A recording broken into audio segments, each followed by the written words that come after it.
4 साल से चीन PLA आर्मी बैठी हुई है, वहां पर बात ही नहीं करते, वहां पर सांप सूंघ जाता आपको। 4 साल के बाद आप बोलते हैं कि हम पेट्रोलिंग करेंगे। भाई डेमसॉक पोंगसोंगसू लेक में बफर जोन आपने क्यों क्रिएट किया?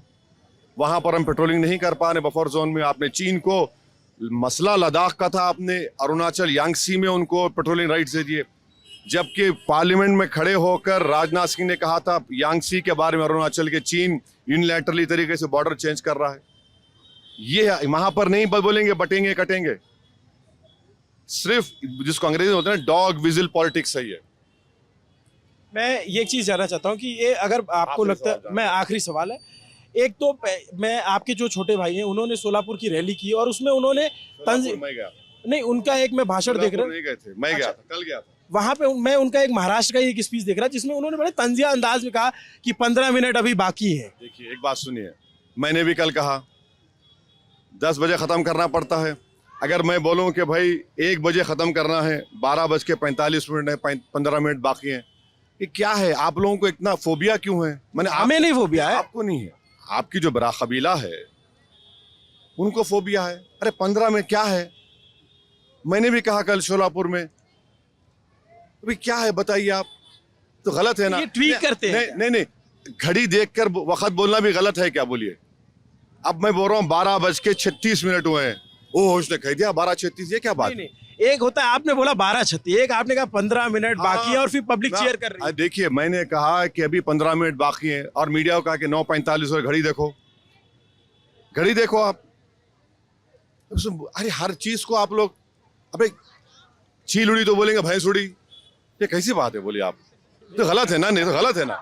नहीं ऐसा तो गलत है ना, ये तो गलत है ना, ये तो ज्यादती है ये तो। अच्छा लास्ट सवाल, लास्ट आप इंडिया का लास्ट सवाल नहीं, मेरा लास्ट सवाल है अभी खत्म। मेरा लास्ट सवाल, आप अपनी भूमिका महाराष्ट्र चुनाव के नतीजों के बाद कहाँ देखते हैं? आप अघाड़ी के साथ जाएंगे, आप युति को समर्थन करेंगे, या अगर ये सवाल पुराना है। देखिए पहले निकाह होना चाहिए, निकाह के बाद औलाद जब पैदा होगी, अब्दुल्ला होगा या फातिमा होगा, जब डिसाइड करेंगे नाम रखना, तो 20 तारीख को निकाह होगा, 23 को क्या नतीजा आएगा जब देखेंगे। आप हमारा रिकॉर्ड सुनिए, मैं इम्तियाज जलील MP थे 19 से 24 तक, बल्कि 2014 से 24 तक जो कोई बिल बीजेपी लाई हम चैलेंज कर रहे, हमने अपोज किया उसको। ट्रिपल तलाक को 3 बार लाया गया, अपोज किया।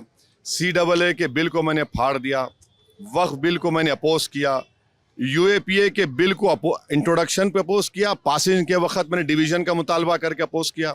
BNSS को मैं वाहिद MP था, इम्तियाज साहब थे, हम 25 मिनट का भाषण है, मैंने अपोज किया। और आप देखिए कल हम चोलापुर में भाषण दे रहे हैं, BNSS के 160 नोटिस हमको दे रहे हैं। 3 दिन पहले शोलापुर प्रधानमंत्री उनको नहीं दे रहे हैं, हमको दे रहे हैं। क्यों दे रहे हैं हमको? आप सबको दीजिए ना। और ये बगैर रिटर्निंग ऑफिसर के परमिशन के पुलिस दे रही है हमको, क्या बताता है ये? हम आपको बता रहे हैं कि बहुत बड़ा मुद्दा इस चुनाव में महंगाई है। महाराष्ट्र में 7% इन्फ्लेशन है, देश में 6.7 है। मिठा तेल कीमती, प्याज कीमती, मसूर की दाल कीमती, आलू की कीमती आसमानों को छू रही हैं। और फिर आप गैस का सिलेंडर 104 रुपये पेट्रोल, 75-80 रुपये डीजल। अब आप बड़े लाडली को मैंने 1500 दिया। अरे भाई तू 1500 दे के 1900 छीन ले रहा जनता के हाथ से, समझे आप? फार्मर सुसाइड 2023 में 2500 फार्मर सुसाइड हुए, उस पर बात ही नहीं कर रहे हैं। रूरल डिस्ट्रिक्ट, आप किसी ग्रामीण इलाके में जाइए, मराठवाड़ा में आप आए हैं, वहां पर जाइए, आप पूछिए कि लड़कों को बुलाइए तुम्हारी शादी क्यों नहीं हो रही। हाँ पूछिए, लड़कों की शादी नहीं हो रही है क्यों? क्योंकि उनको रिजर्वेशन चाहिए, उनको कोई गवर्नमेंट एम्प्लॉय चाहिए। ये है असल मुद्दा। तो फडणवीस प्रधानमंत्री योगी आके उसको कैसा चेंज करेंगे?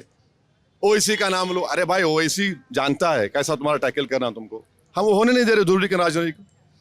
यहाँ जिस जगह पर हम खड़े हैं वहां पर ये मुद्दे हैं। मराठा रिजर्वेशन एक बहुत बड़ा मुद्दा है, और हमारे विधायक जब जीत कर जाएंगे हम बराबर विधानसभा में लड़ेंगे मराठा रिजर्वेशन के लिए। Thank you. ये असदुद्दीन ओवैसी